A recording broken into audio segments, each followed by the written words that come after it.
Hello, lovelies. Hello, hello. Today is Friday, the 28th. I want to say. I always mean to check it, and then I don't. I have my phone propped up against my iPad because behind my iPad is a big window, huge, well, not huge, but a big picture window, and there was just a terrible glare coming in from underneath my iPad, and so I can't really look at my phone to see. And you can see I'm at a little bit of an angle today. I have you propped up on my coffee maker just to try to have a bit of it. I've been watching other people's floss tube videos and liking the angles that they're filming from. I don't know. So I thought, oh, I like it when the iPad is actually higher than the person and maybe a little bit further back rather than right in your face. So I don't know. I don't know if this is good. Let me know in the comments if you like this kind of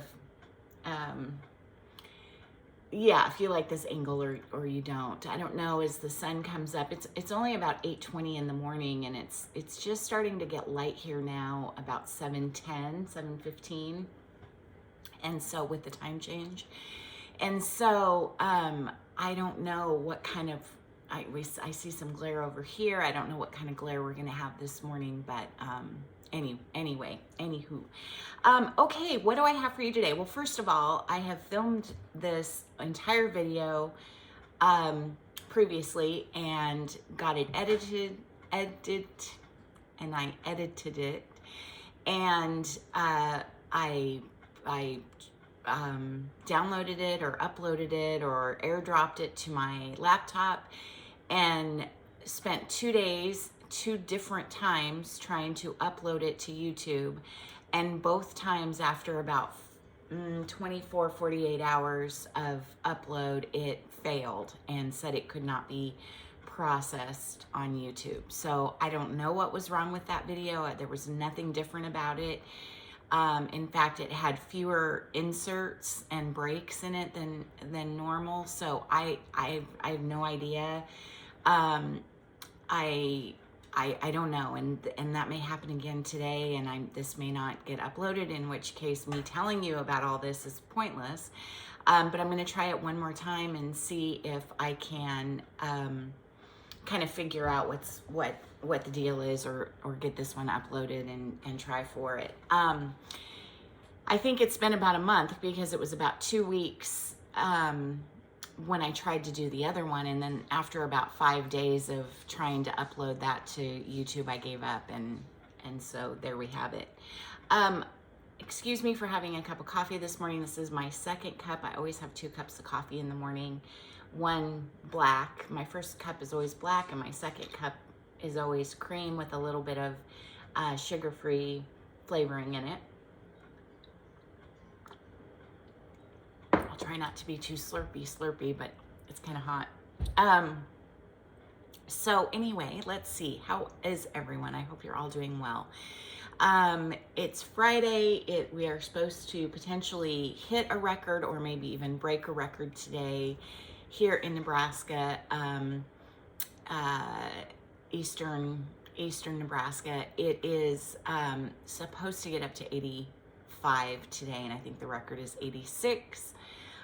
Set sometime back in the 80s. So we'll see if we reach that. However, it's windy, super duper windy, very, very windy. We're under a fire weather warning, or not, I don't think that's the right word. It's a weather warning for a fire ban because of the winds, and it's pretty dry.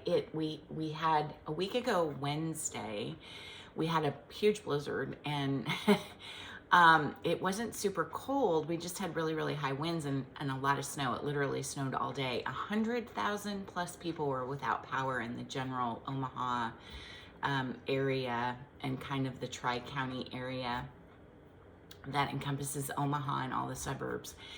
And we did lose our power, but we have a generator, so luckily that clicked on, and you know, we were able to use that for the several hours that our power was out.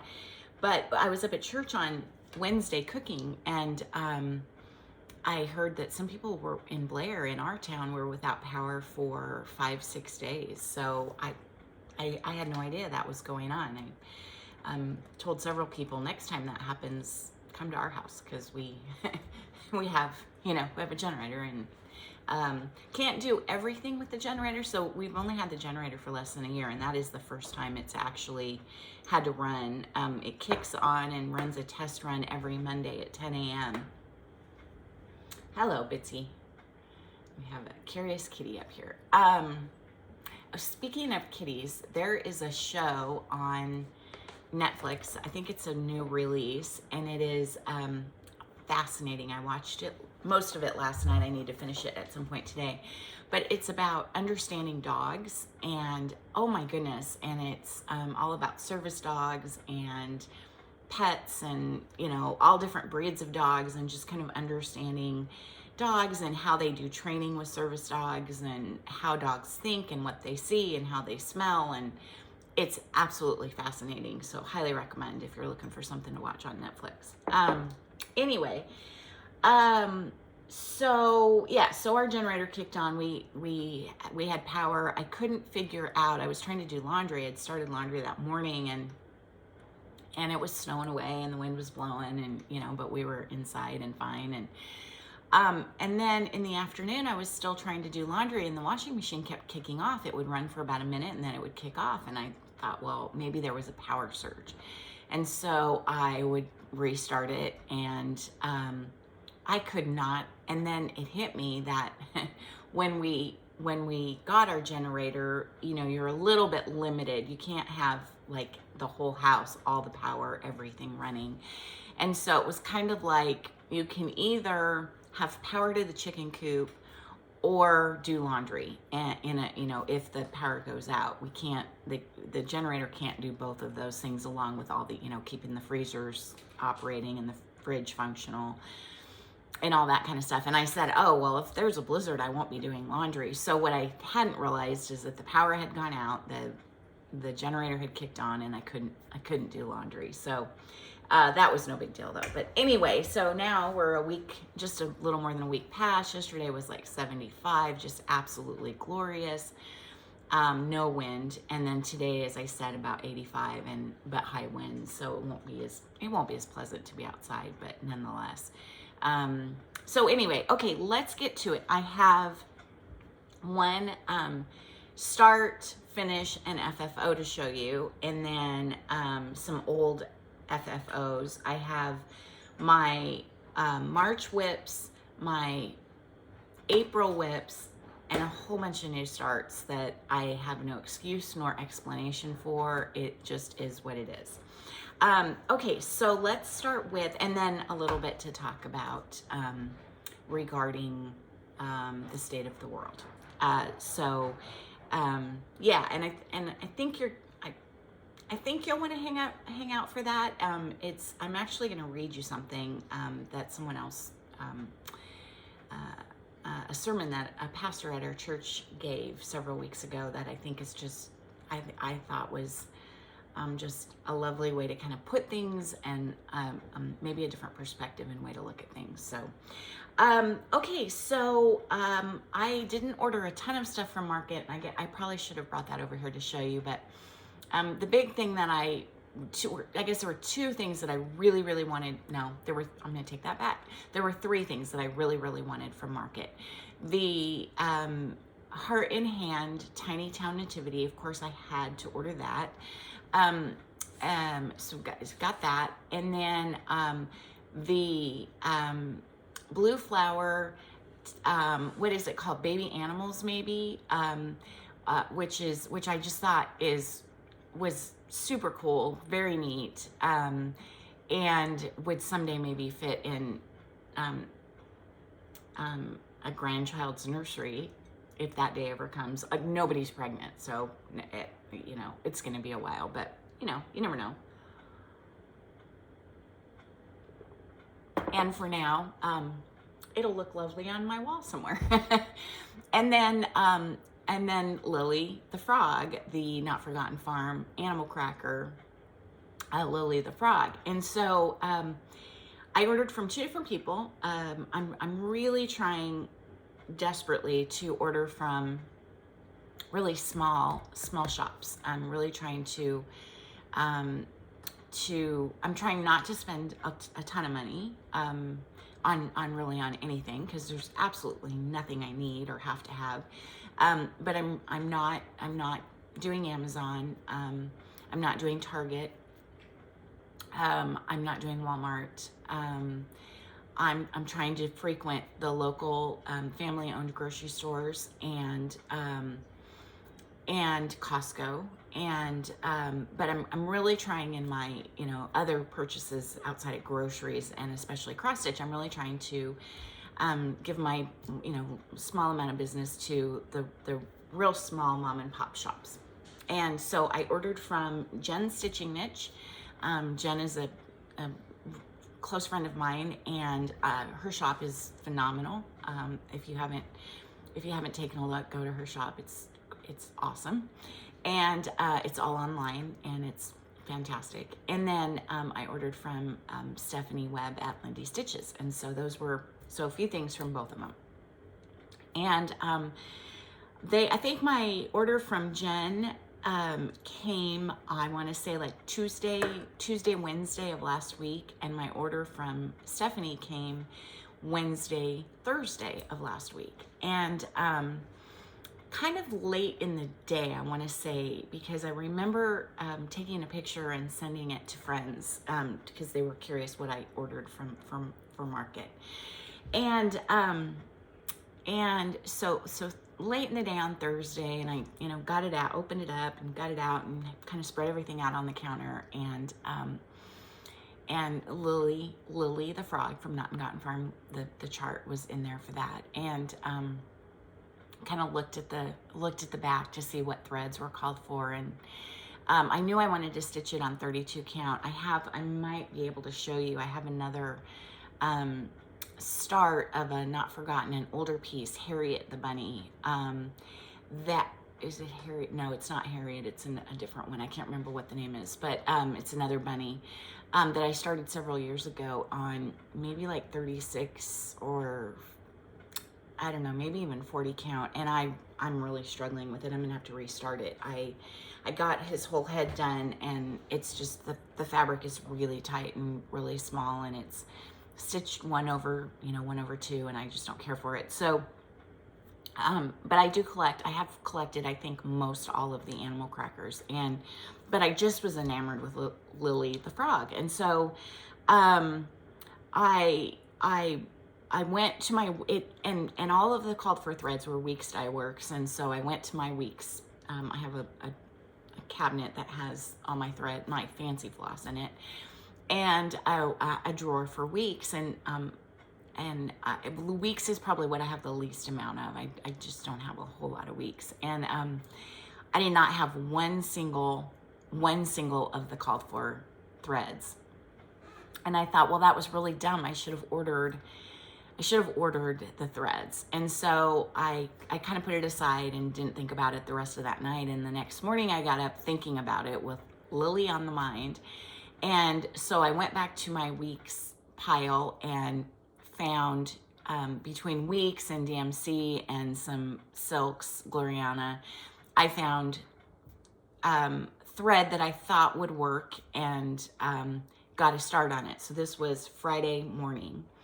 I did get a lot of stitching time in over the weekend, but long story short, I finished stitching it on Monday morning and had it FFO'd by Monday afternoon. And this is just, can we say the word obsession? There's nothing, I really didn't do a lot else. I really neglected household chores. I did not neglect the chickens, but I neglected vacuuming the floors and dusting, which really needed to be done, and probably cleaning a bathroom or two. But anyway, I was just obsessed with it. So before I show you that, I'm going to show you the 2 other finishes that I have now. I think one of these was a finish several weeks ago as well. And in my last video, it was the FFO. In the video that didn't process, it was the FFO that I didn't get to show you. But,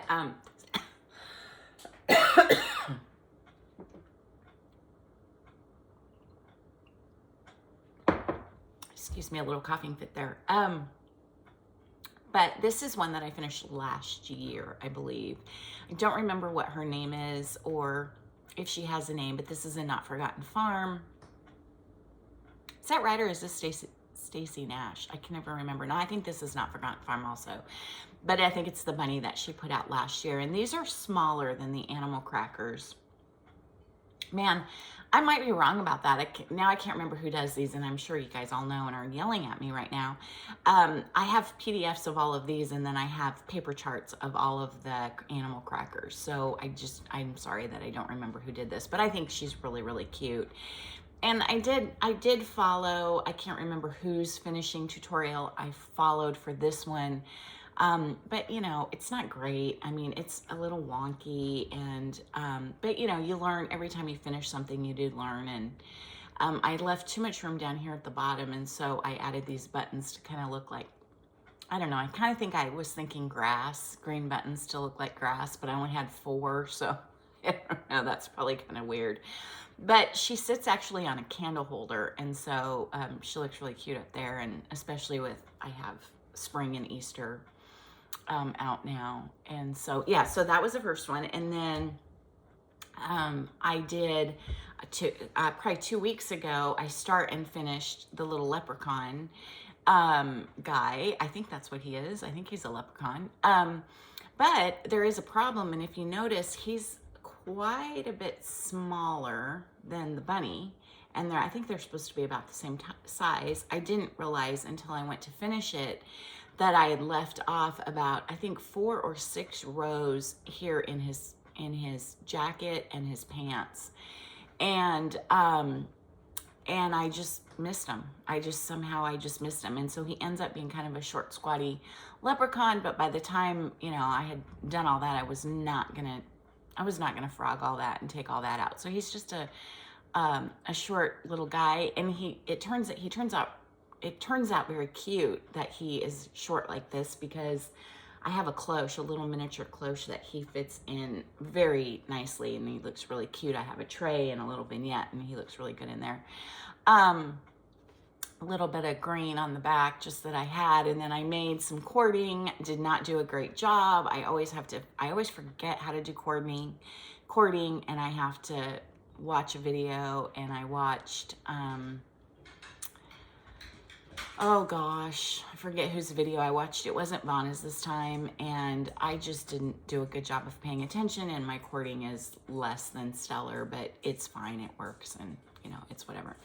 So then Lily came. I don't know why I seem to have a hard time saying that. Lily came, and I started stitching her again in none of the called for, and here she is. So let's see, for Lily, I used a Pirate and Robin for the green. I used a very, very, very variegated Pirate and Robin silk that was very enjoyable to stitch with. I think it's the first time that I've stitched with the Pirate and Robin silk, and it was nice, it was fun.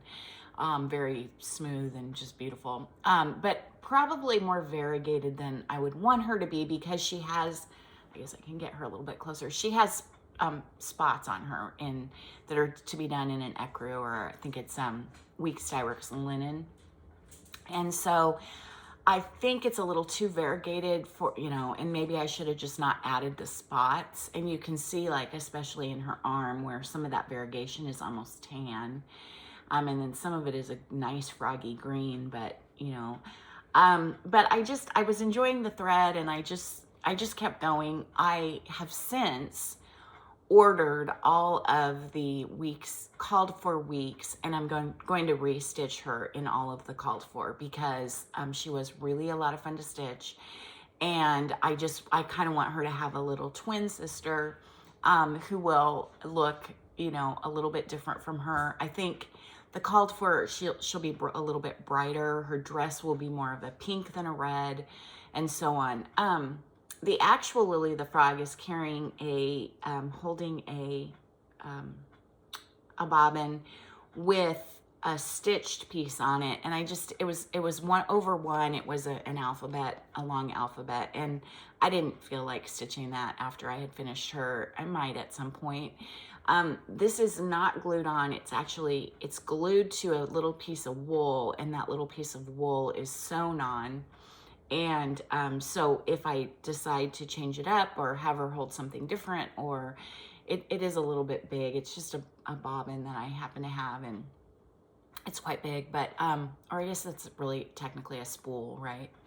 And then, yeah, and then again, my finishing was, I did learn, and I came across this key and this pin, and I don't know if I necessarily like those in there, but I kind of just stuck it on her because I had it sitting there. And I have her in a dish that a friend gave me, a casserole dish that is beautifully painted on the inside, and you can use it for to make a casserole, but it's so pretty that I have it actually on display with a spring, a series of spring things, and she just sits, and it has it's painted with like flowers and mushrooms that really match her dress, and so she's just kind of tucked in there, and she looks really cute.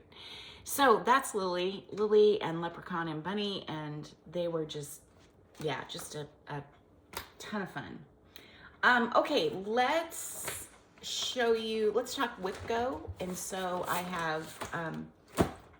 have worked on 3 of my 4 WIPGO calls for the month, and if I have time today, which is always questionable on days that I do a video, but if I have time today, and if not today, then hopefully tomorrow or Sunday, I will work on the 4th one. So I will have my WIPGO goal completed for March. I don't think anything really got 4 to 5 days.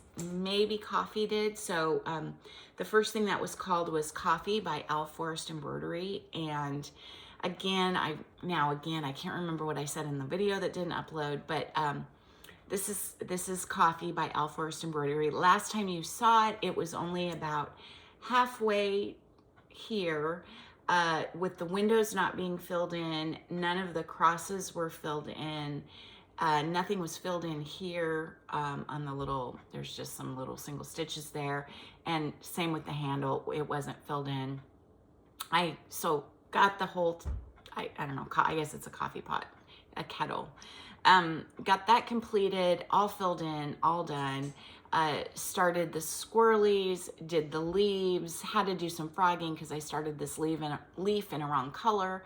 I did a color conversion. This is all being done in silks, not in Al Forrest threads, which I kind of, well, I like how it looks, so I don't think I regret, but it's always hard to do matching of the Al Forrest threads. So the coffee beans are being done in an aubergine, a Gloriana aubergine, and I really like how those look. And then got to start on this block over here, which is has a row of pears. And yeah, so got quite a bit done, and I think I worked on that at least 3 days, if not more. Some days longer than others, but this is a huge stitch. It is going to take a while, and I don't believe I touched it at all last year, so I was very happy with the amount of progress that I got done on it. And then my second call was Long Dog Samplers, the opening gambit.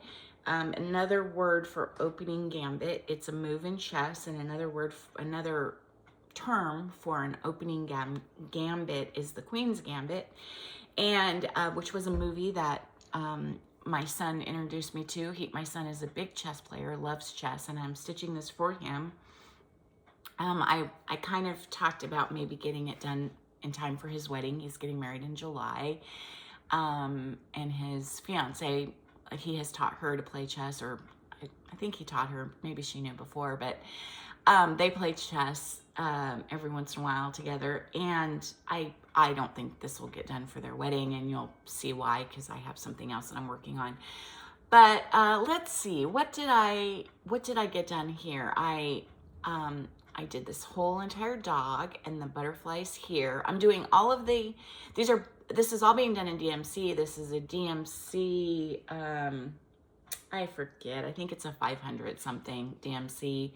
And this is another DMC. And let me move that needle so you can see better. So I did this dog. I got started on this dog. I finished off this chest piece. I carried this border over a little bit further.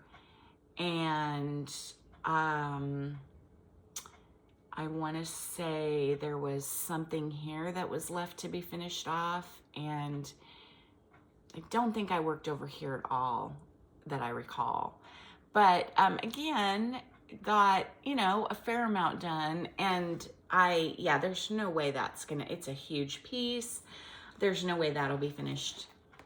It probably won't be finished by July of next year, but, I'm okay with that. I'm just working on it. It's not like he's not going to play chess or he's not going to be interested in chess at some point in time. So I might do things differently next year. I might have one or two just focus pieces that I work on rather than doing 4 pieces a month. Or I might not do WIPGO at all, or I might just keep it up this way. Okay, I think I only worked on this for maybe 2 days, maybe 3. I probably have it in my book of days is sitting right here. I probably have it in here. This is The Journey by Tumbleweeds, which is a division of Little House Needleworks, right? Yeah, Little House, not Country Cottage. I love this. It's it looks like a cave drawing by indigenous peoples, and I just think it's very cool. And so last you saw it, I had the most piddly start. I had just a little section of the horse done. You couldn't even tell. You couldn't tell if it was, what was up or down. It was really difficult. So in the 2 to 3 days that I worked on it, I got the entire horse finished. I got the man done. I got more filled in on the horse. I got a little bit started on this border down here and this border down here. And I got this little bit of, I'm not sure what that's supposed to be. I don't know if it's supposed to be rain clouds. I think maybe that's what it is. But I also feel like he's drawing on the wall and drawing maybe rain clouds on the wall. I'm not sure. And I maybe need to read.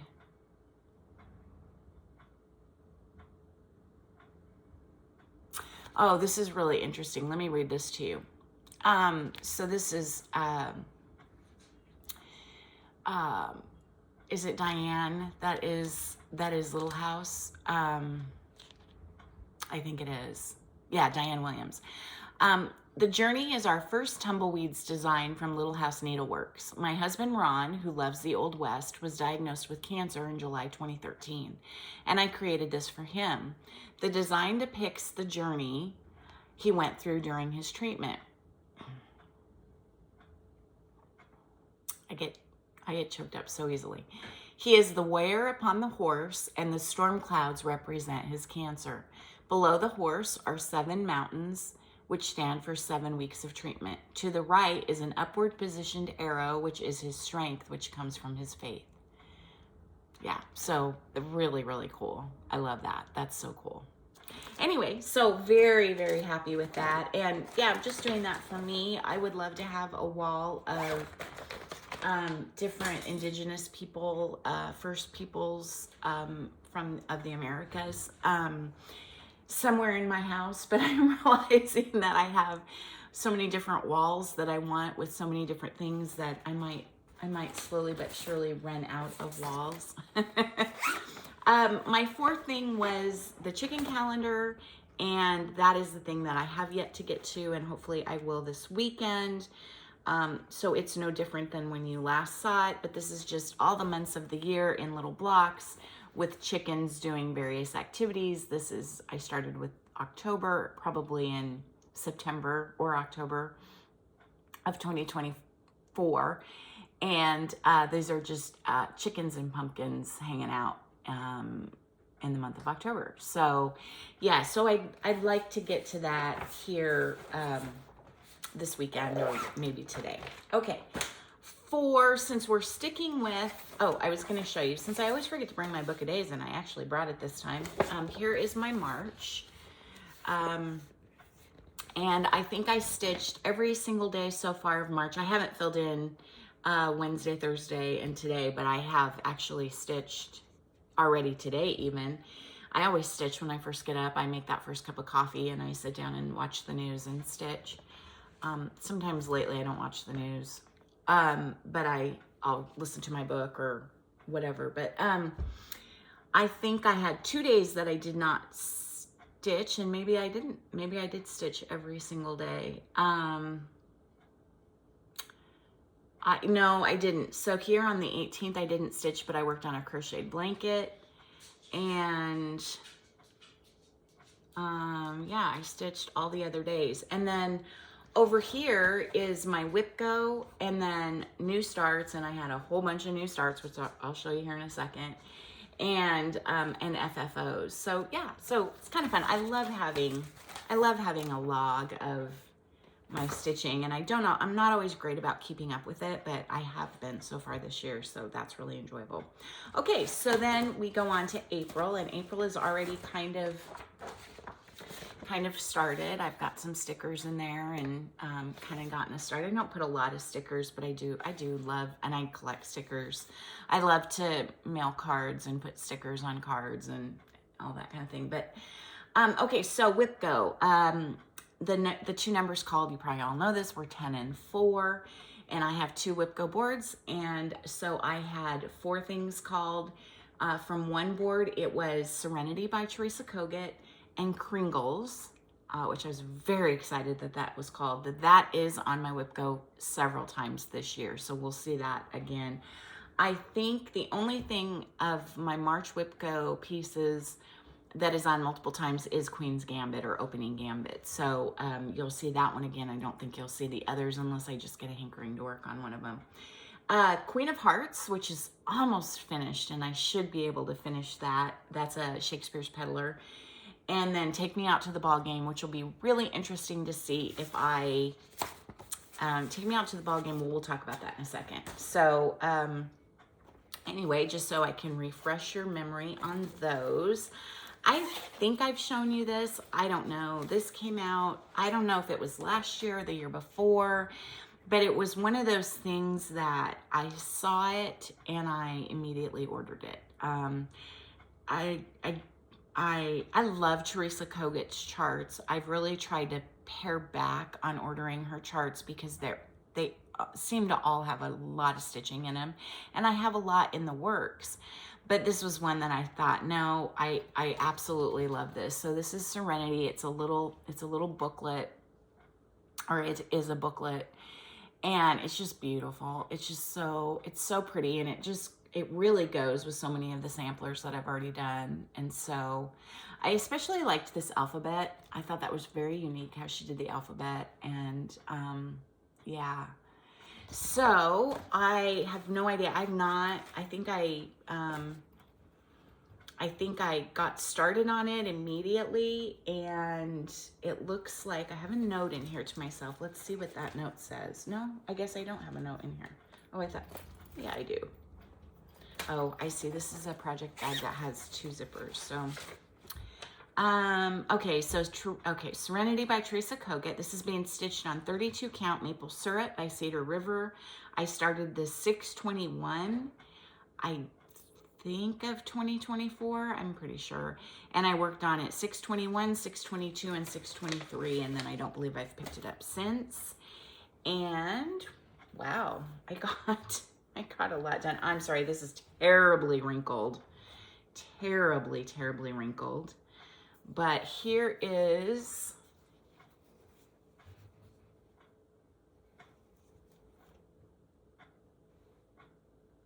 I don't know which direction. Let's see. Okay, it's upside down. Goes this way. Wow, it's so wrinkled, it's almost hard to show you. There we go. I was thinking this had something to do with the roof, but it's actually a border underneath the house. So got that flower, I think, done, except for the leaves, and then got the windows on one side of the house almost finished. There's a lot of windows in that house. And yeah, so I am super duper excited. These are butterflies down here. There's two butterflies. Let's see, I guess this is one butterfly, and then there's one on the other side. There's a flower in the middle. Anyway, I am super excited to get back to this. I love this Cedar River maple syrup. And I love this piece, and it's a crying shame that I haven't put more time into it. So, okay. And then this one is, I guess I should do it in the order that we talked about it. So then Kringles was next. And I haven't worked on Kringles since I last showed it to you, I think sometime this summer. I know you all know what this looks like. It looks like this. I absolutely love this piece. Started it as a stitch along with my friend Pam. I'm stitching between the lines, and Pam long ago finished it, and hers is phenomenal. And there is where I am.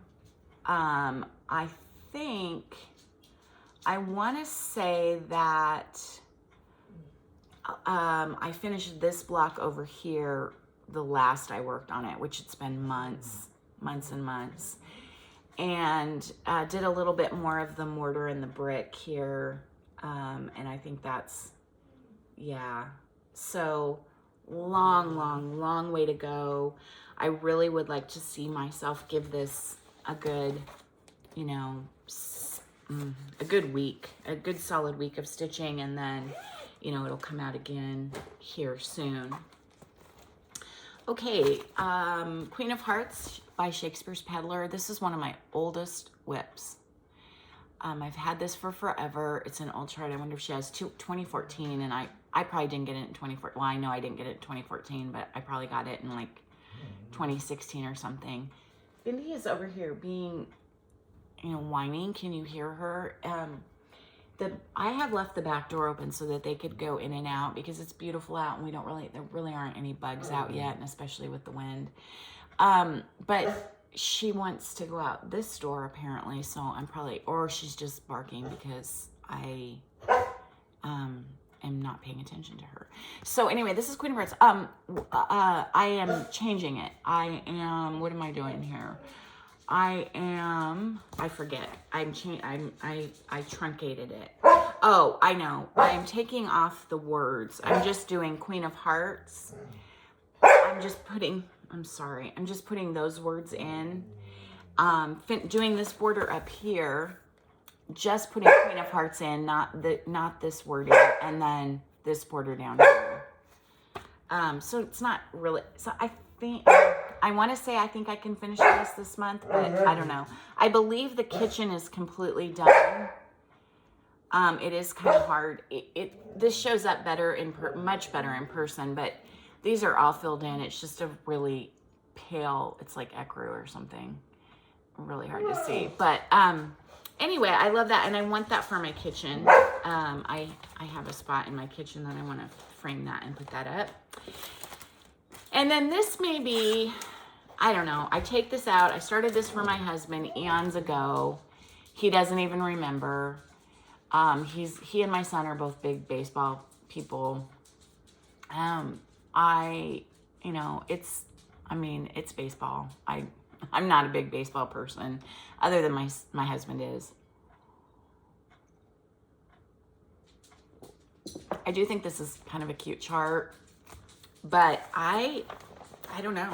I work on this, and it's, it's like all this brick and mortar. Now, I don't know why the brick and mortar on Kringles doesn't bother me, but I started apparently in the middle and on the brick and mortar, and it's just boring as all get out to stitch. I mean, it looks cool, but I probably should go up and stitch some of these people. That would probably, but I don't know. This might be one that I ditch, and I'll make that decision this month. I might I might say no to that. I don't know. We'll see.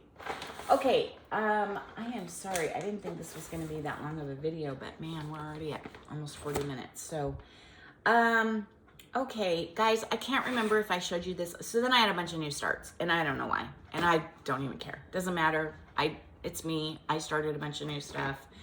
I needed something springy and happy, and I was looking, I almost feel like I get a daily email from Luca S, and I can't remember if I said this to you 2 times ago or in the last video that didn't get uploaded, but I get this daily email from Luca S, and I always look forward to getting it, and sometimes I just delete it without even looking at it because I'm always tempted to buy something and I don't need anything.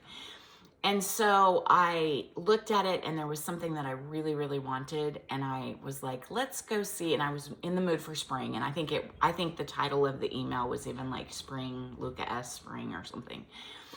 And I was like, let me go to my little Luca S cabinet and see what Luca S projects I have already purchased that I haven't started, and came across this one, which I absolutely love.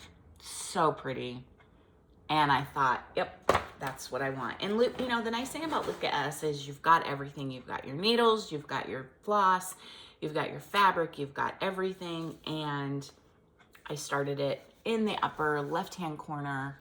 And I mean, what is that, like 10, 20, 30, 40, 50? I mean, that's probably over 100 stitches. I think I only worked on it 1 or maybe 2 days.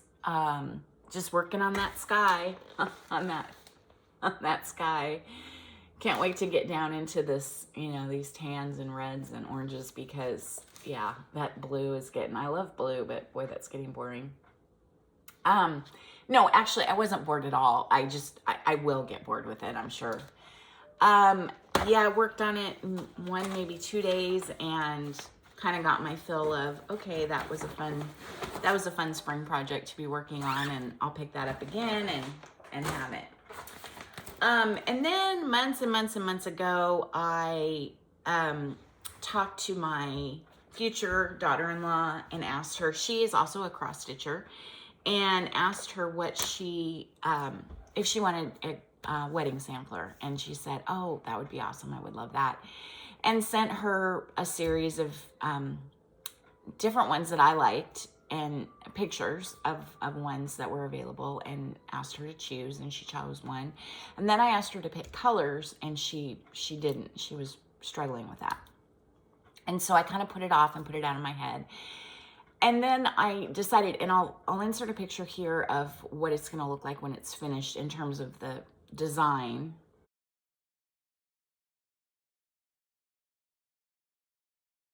Not necessarily the color, but so I was,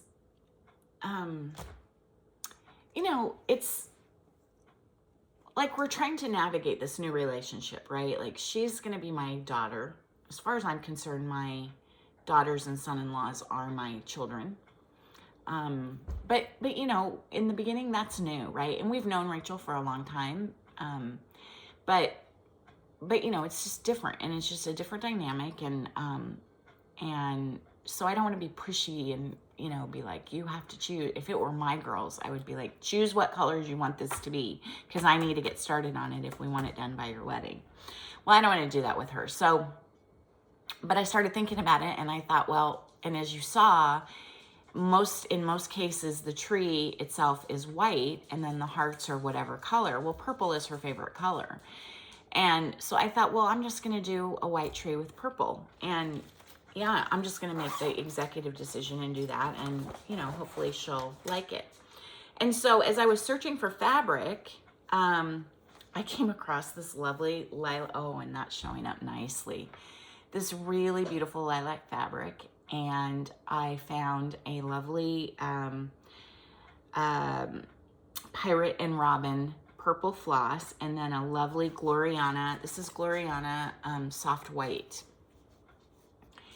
And I don't know what it is about this, but this is one of the more enjoyable stitches that I have done in a long time. I thought it was going to be terribly boring, and that I was like, it's going to be hard to do all that white. And you know, all those hearts are different. They're not the same count. I mean, they're all stitched a little bit differently. Some of them have, you know, I don't know how to explain that to you. You know, some of them have 3 stitches at the top. Some of them have 2. They're all a little bit different. So that's kind of fun. Those birds are just cute as can be. Yeah, this has really been fun. I've really, really enjoyed stitching this. So I worked on this for several days and didn't really want to put it down, and then decided I did need to get back to WIPGO. We are having a wedding shower for her on the 22nd of June. So I would like to have this done, and I think it will be no problem to have this done by the 22nd. So that was another new start. And then what's in here? Oh, I'll show you that. I'll show you that last. Oh, and then I did start the piece sampler, which we had talked about, which is a heartstring samplery, which I think it was Jennifer Brandt had mentioned on several videos ago that we should start this this sampler, and I thought that was just a great idea. And Jennifer, if you started it, send me a picture, either email it to me or insert it in the comments below. I'd love to see where you are with this, and anyone else that has decided to start it and work on it. And so here is where I am. I finished that top border, started on the next little border, and then came down to the words and started the border below that. And so this is also a very, very enjoyable stitch. I guess I should show you what this looks like. This is the Pea Sampler by Heartstring Sampler, and it's just beautiful. Beth had a series of band samplers, and this was one in that series. So I just, yeah, love it. Absolutely love it. And especially in light of all the things that are going on in our world right now, it is a very relaxing, lovely stitch. And then, I don't know, people, several years ago, many years, probably 10 years ago or 8 years ago, I took a rug hooking class, and it was a class about Gustav Klimt, the artist. And we were to design a rug that kind of was Klimt-esque, and then hook it. And we had a teacher in there, and she explained, you know, what Klimt was all about and what his artwork, and she brought all kinds of his artwork and a rug that she had stitched that was sort of Klimt-esque. And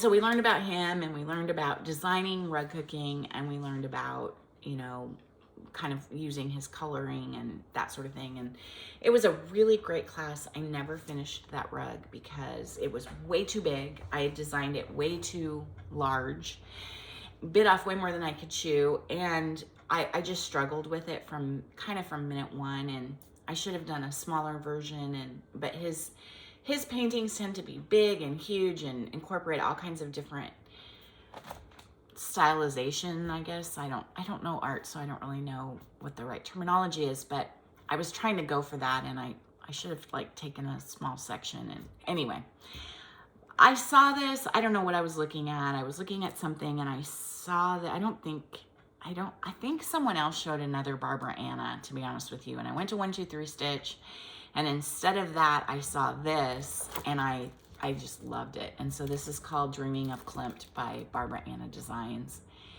And I don't know what it is about this. I think it's just kind of that memory of that rug that I never did. And you can see I have behind me, I'm gonna move my phone because I think that glare is gone. If I move this over here, you can see this is one of the very first rugs I ever hooked. It is, it's a design by a wonderful designer and teacher. And it's just a little, I stitched it kind of in honor. It's not really a golden retriever. I don't know if you can really tell. It's a puppy with robins on her and a birdhouse and some flowers. And it's very primitive and very, you know, basic.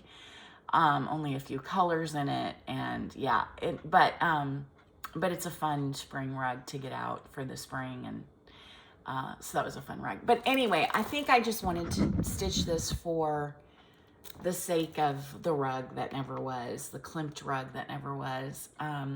And I kind of thought, man, I could redesign a smaller version and maybe do a small mat, just with my own. He had a lot of swirlies in his stuff, and then a lot of like geometric shapes and a lot of yellow in this blue, kind of tealy blue, and I just loved it. So anyway, it came. I ordered it from 123 Stitch and all the threads, and it came, and I started it. And I don't know, I didn't put a stitch card in there, but I worked on it for several days when I should have been working on WIPGO, and that's what I got to. And it is a fun stitch also. It is more challenging because there's so much to it. Definitely more challenging than the tree and the wedding sampler, but just a fun stitch nonetheless. And yeah, I think that I made a mistake in her face. Is that right? I think her face is, I think it's reversed. It's supposed to be the other way. I know that her nose isn't quite right, but I just went with it. I wasn't gonna unstitch it. It's a face. You can see that it's a face, but yeah, really pretty. And I'm sure this is on a piece of Cedar River. Well, no, this feels like, this is on a piece, because I think this is the called for Vintage Country Mocha. So that is a fun stitch. Yeah, gosh, I kind of want to work on that today. See, you get these things back out, and then you want to work on them, and then you get derailed again. So the last thing, so I told you about Lily, and I worked on her. And I have most of the animal crackers. They're in here. It's heavy. I have most of them, and I ordered several. I ordered from Market. I also ordered the giraffe, which his name is Goose, and the little hedgehog, which is just a needle book. It's not an animal cracker, but I love hedgehogs. And then a while back, I ordered Chili, the penguin, and Blizzard, the fox, the white fox. I have, oh gosh, I have so many fun ones in here. Anyway, I mentioned to you that when I got this bag out to add my Lily pattern to it, because I like to keep all of my animal crackers together, I found this guy. I don't remember what his name is. And as you can see, I stitched his whole entire face. And I was like, okay, well, that's going to be the next one I do. Once I finish Lily, I thought that's going to be the next one I do. And I came down here and continued to work on his sweater. And I was struggling. I was not having fun. I was not enjoying it. I thought I would rather restitch all of this than keep on a 32 count than keep going. I don't know what this is. It's super stiff. I stitch in hand. Nope, life's too short. Someone told me the other day, life is too short to read a book you don't like. So I was struggling with a book, and that I didn't care for. And I said, but I'm gonna finish it. And she said, life is too short. And I thought, you know what? Life is too short to stitch something you don't like. So I said, well, it's Easter, and let's do an Easter-ish pattern. And so I pulled out Harriet, and I started Harriet 2 days ago, I believe. Well, let's see. I finished Lily on a Monday. I probably started Harriet on Tuesday, so it's been 3 days, and I have worked on a couple of other things. And there she is.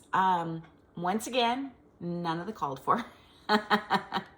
None of the called for, but happy with the colors of her.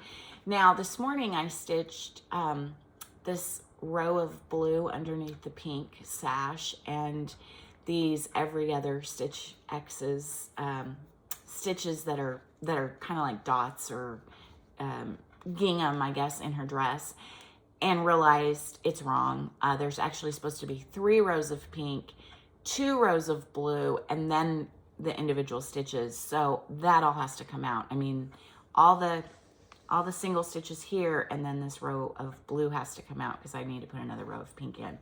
And that I stitched that this morning in about, I don't know, like 40 minutes or an hour or something. So no big deal. I'll take that out.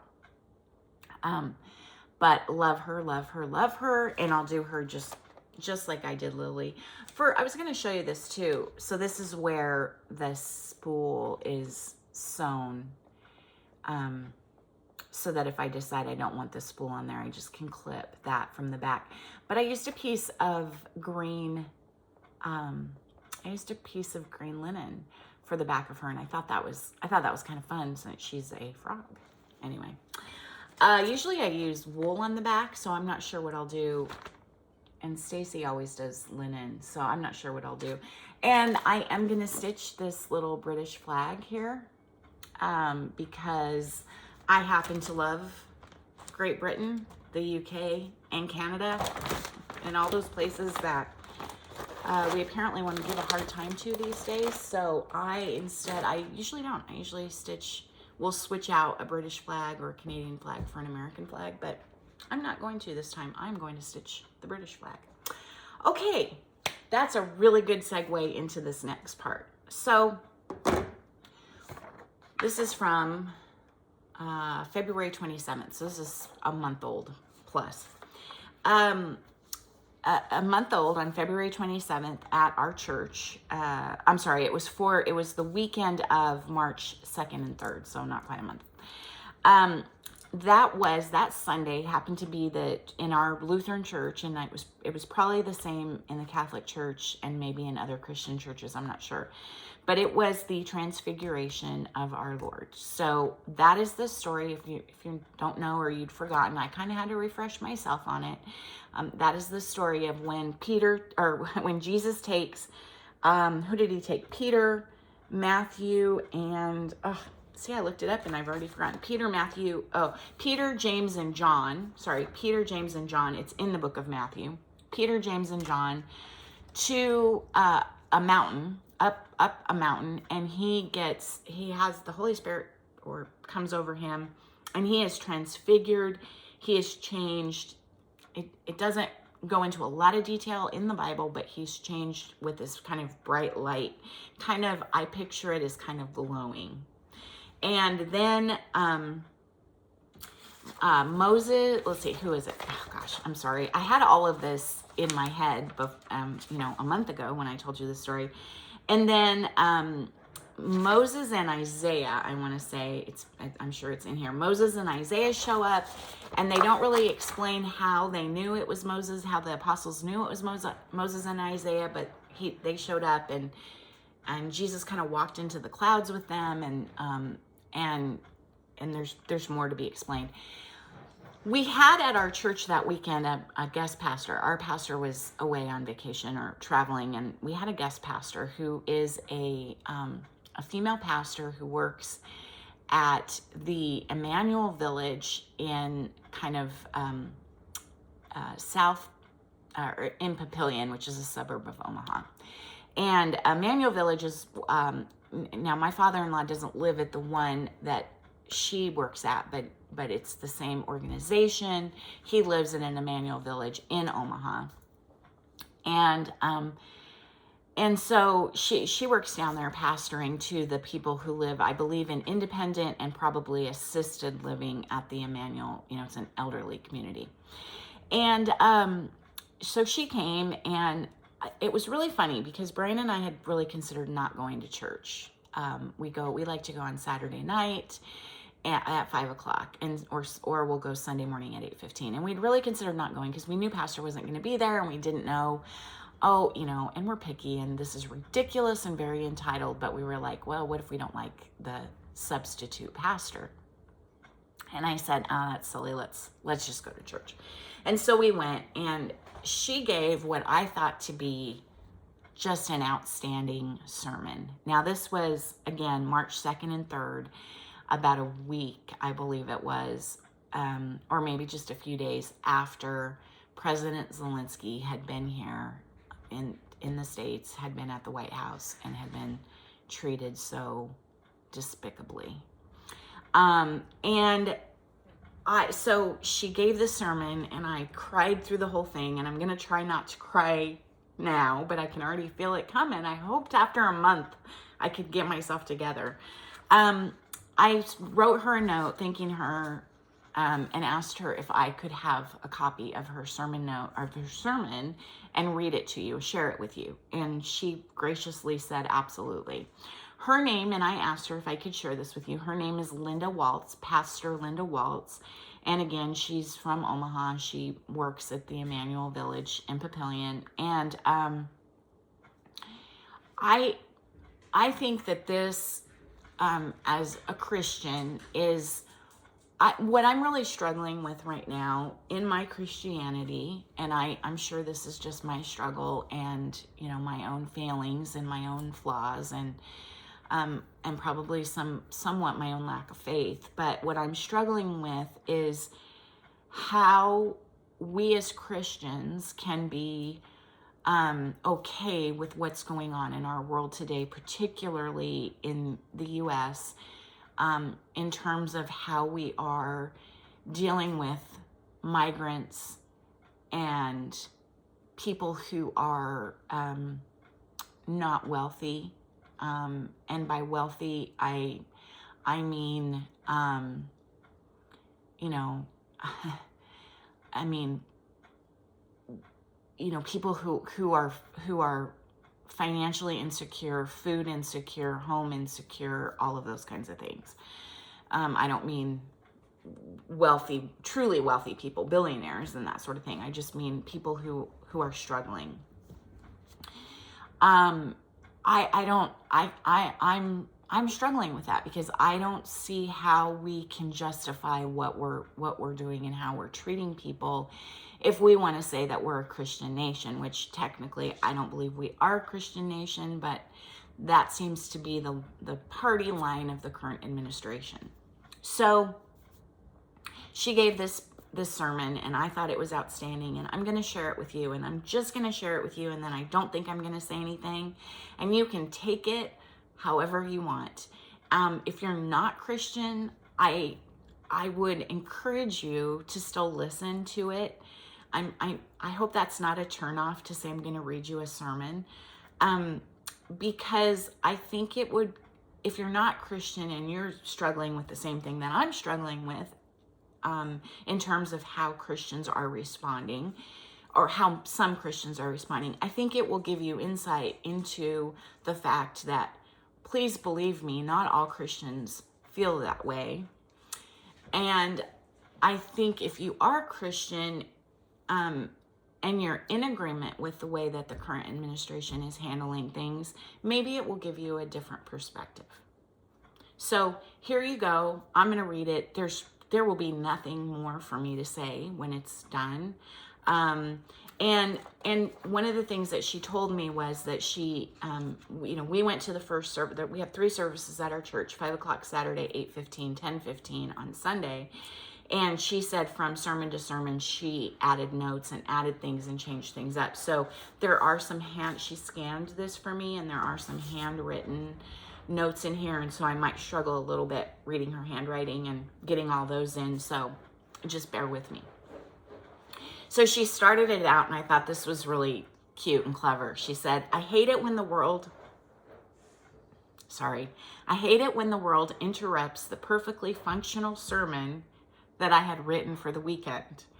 It was fine until it became lame. So in other words, she had probably way earlier in the week, or maybe even before that, written a sermon for Saturday, Sunday, and then the whole thing happened with President Zelensky, and the world interrupted that sermon, and that sermon seemed lame to her in light of what was going on.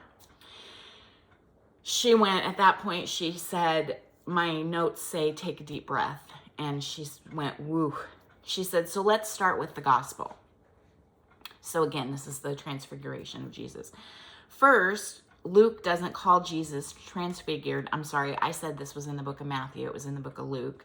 First, Luke doesn't call Jesus transfigured. The gospel simply notes that Jesus is changed or bright. And she has that in quotes.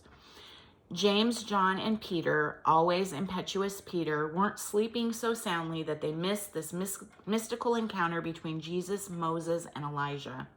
This intersecting encounter of history and hope. And isn't it interesting that they were talking with Jesus about his exodus? He could not remain where he was. But that's exactly, it seems, what Peter was anxious to arrange. So again, they're at the top of the mountain. And Jesus says, I can't stay here. I have work to do. I have to go down. I have to go down the mountain and do the work that I'm here to do. And Peter says, let's pitch some tents here. Was he thinking of creating a new tabernacle, one in which God was pleased to travel with Israel? Or was he thinking, let's make this more permanent because this is a pretty sweet moment? For whatever reason, Peter was drawn to this moment. He was perhaps even intoxicated by it. I mean, wouldn't we be if suddenly Moses and Elijah were there? Who wouldn't be? It was mighty, it was powerful, it was historic, and it was exclusively theirs, Jesus, John, James, and Peter. You know what, though? The voice of God wasn't given to them in the brilliance of the moment. They heard it in the fog, in the shadow.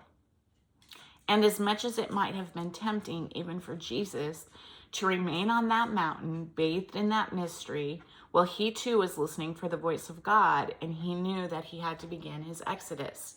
He had to come down from that mountain. Okay, here's where she writes, deep breath. Sometimes these days, it feels like the geography of those who are trying, like Peter, to hoard the exclusivity of the mountain experience is situated in the halls of our own government. While President Zelensky came to Washington yesterday to implore us to be on the right side of the conflict in Ukraine, those who have pitched their tents in D.C. tried to belittle him, degrade him, accuse him of not being grateful enough.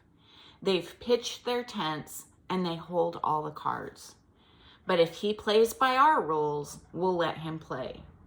His people are being invaded and massacred, and our folks want him to be wearing a suit and show deference to them. The folks of Ukraine are not invited to the mountaintop, it seems. I work, and now these are her words, again, this is her speaking. I work with people who receive Social Security and housing assistance and Medicare and Medicaid. Those who have pitched their tents in the halls of power, it seems, are so blinded by that power they cannot see the damage they are doing when they threaten and effectuate cuts to these programs and to the people who administer them. Those who want the mountain for themselves alone don't see the children who are literally starving and dying in refugee camps in Sudan while food assistance rots in warehouses. They are indifferent to the babies who have frozen to death in Gaza because humanitarian aid is sketchy, to say the least, for those who are trying to return to their homes. But maybe that's okay, because then they'll leave voluntarily and a Gazan Riviera will become a sick reality. They don't see the obscenity of offering $5 million paths to citizenship, while those who can't even dream of that kind of money are denounced for wanting to come here to the United States. Those who believe that the mountaintop experience is theirs alone and theirs to preserve for their own have not yet met Jesus. Not the Jesus whom God affirms, not because of the light, but in the shadows. Not the Jesus who many find safely on the mountain, but who enters the exodus of life among God's most beloved down the hill that will take him to Jerusalem. I'm sorry, you guys. So take him to Jerusalem, to the cross. Those who are intoxicated by power do not know just how exquisite God's response to unfiltered life and unfettered power really is. From this point on, Jesus sets his face to Jerusalem. And Luke is telling us in pretty powerful ways that we will see God in Christ, not fleetingly majestic and glorious, which we will no doubt, but that also we will see God more fully in earthly, messy, needy ways. In the valleys, down the mountain, in the muck with God's people who are troubled, tortured, wrecked by the realities of indifference and demons of humanity. Beloved, to see the fullness of God's glory in Christ, we have to go where he goes, which truly is where we live most of the time. We live in the shadows, in the routines, in the ordinary, and sometimes troubled, tortured menus of human experience. From this moment on, Jesus' face is set towards Jerusalem. We know what will happen there. We will be telling and retelling that story in the days to come. And it will be there, only there, that the fullness of God is revealed for all to see. Not only in the light, but in the shadows. Not only in the glory, but in the suffering. Not only in the majesty, but in the mystery of the cross. There we will see with unveiled faces Jesus, Jesus alone.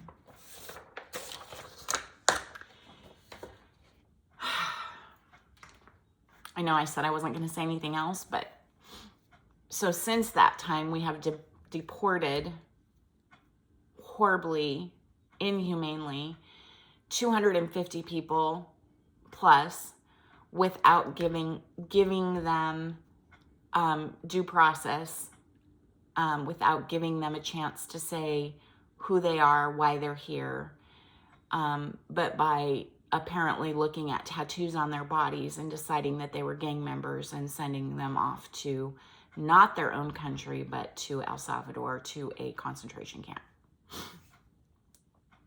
This by people who claim to be good Christians. We have laws in this country to protect everyone. Those laws don't just pertain to citizens. Hate to tell you this, but those laws pertain to every single person who steps foot on the grounds of this country. I think, again, as Americans, and I'm guilty of it, I think we have grown up thinking that we are better than, that we are special, that we are entitled because we were lucky, fortunate enough to be born here.